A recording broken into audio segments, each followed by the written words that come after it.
would be willing to bet that a majority of you have heard the quote, "If you do something you love, you'll never work a day in your life." And that quote can hold true in most situations. But another quote that I like, as you can see behind me, is "Shoot for the stars." Many times, stars can be compared to your dreams, whether they're maybe too far away or sometimes unachievable if the dreams are too big. But that doesn't have to be the case. Throughout this speech, I want to give you a couple things to think about, whether it's be who you want to be, not who others want you to be. I'll try to cover a couple ways to make your dreams seem more within reach, and I want to finish it off with a story and an analogy from me. Be who you want to be. This is very important. If you aren't living for yourself, then you're trying to conform to others and do what everybody else wants you to do. And that sometimes isn't exactly what you want. Because if you're not living for yourself, you're living for others, and that's not good, because you could be less happy and just live a less fulfilling life. According to Jobless.com and a couple of their surveys, 52% of Gen Z has felt pressured to follow their parents' career path, and that shouldn't have to be the way it is. And 2/3, so 66% of parents say they feel disappointed when their kids don't follow their career paths. And that shouldn't be it. Parents should feel supportive of whatever you want to do, because everybody's passions and interests will likely be different. And I was lucky enough to grow up with parents that will let me do whatever I want because it's what I'm interested in, and I don't have to follow their interests. So being yourself is important, not only to you, but also to others. Because sometimes your interests may not match everybody else's, and you might do something different. You might accomplish something spectacular, but you'll never know if you sideline your interests and do something somebody else wants you to do. But sometimes your interests and your passions will come with goals. Some ways to accomplish your goals may be different than others, but some of the biggest ones that I found, according to Dr. Ruth Gotain on Psychology Today,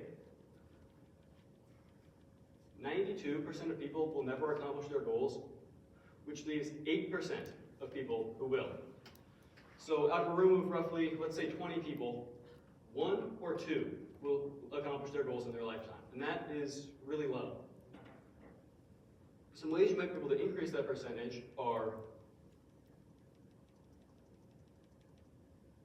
splitting your big goals like this into smaller goals so that they feel more within reach. Because if you have a goal that's this big, you're going to not want to do it because it might be daunting or overwhelming, and you just procrastinate it, push it off, not do it, and then you might not do it ever. But if you have a goal this big, you're significantly more likely to do it. So using this speech as an example, if you had the whole speech, it might be overwhelming to do, but if you split it into writing the intro, writing the first section, and stuff like that, it can be significantly easier and less overwhelming to do it one section at a time. And that can be helpful to some people. Another thing that goes hand in hand with it is to celebrate all of the little small victories and award yourself for completing the small goals. Because if you only celebrate yourself for completing this big goal, all of these little goals are going to feel mundane and not important. And if you celebrate all these little ones, you can build momentum, feel more motivated to do what you want, and you can increase your motivation to continue working towards your main goal. All of these things are very important. And then some practice.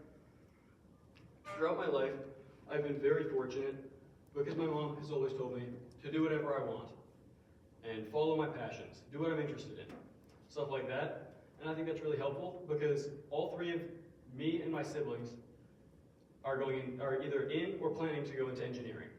And she felt that maybe we have been pressured to follow our dad's footsteps because he's an engineer. But I don't think that's the case. We are doing it because we want to and we're passionate about it, we're good at it. But we've always been told to do what we want to. It doesn't have to be engineering. Kind of half-jokingly usually, because we want to do engineering. But that's not important. Another thing, I feel this is very important because following your passions can make you happier. You can live a happier life doing what you want to instead of doing what everybody else tells you to do. Another thing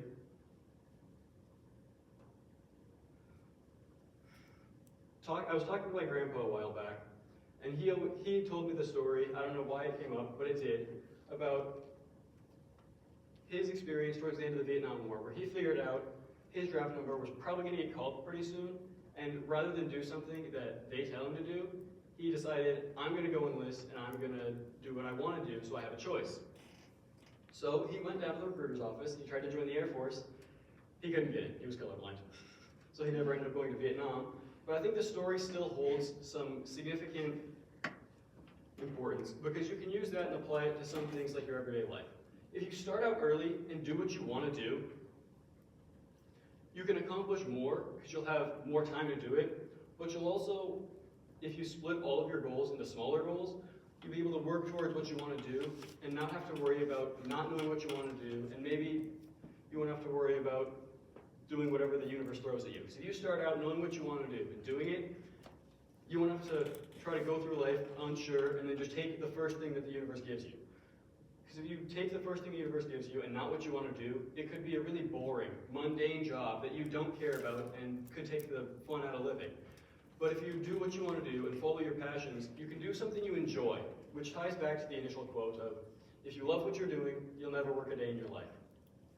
And that's the importance behind that. But to wrap this up, I think it's important that all of you have gotten something out of it, whether it be who you want to be, not who others want you to be. Maybe you learned something about how to make your goals more achievable, even if they might seem too far out of sight or overwhelming.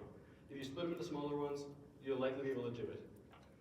Or maybe you just got something out of the little analogy here at the end. But regardless, if you shoot for the stars, shoot for your stars. Don't shoot for the stars that other people hold for you.